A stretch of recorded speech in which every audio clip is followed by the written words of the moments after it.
let's introduce the save orders for the printing machine. Before we save the orders, we need to press this button. Hold machine back to 0. So the printing cylinder will all back to the 0 point. After that, we hand the printing plate on the printing cylinder and we adjust the position whatever you want. Then we come back to the menu. Okay, we can see here order storage. We press this button. After we hand on the printing plate, all the current value will here.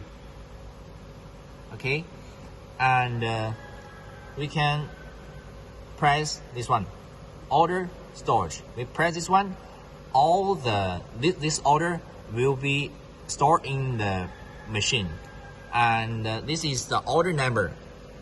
When you next you want to printing this order again, we just press here and select which one you want. Maybe number 2, maybe order 20, 2 or 3, or whatever, or which order you want to make. This is the order storage.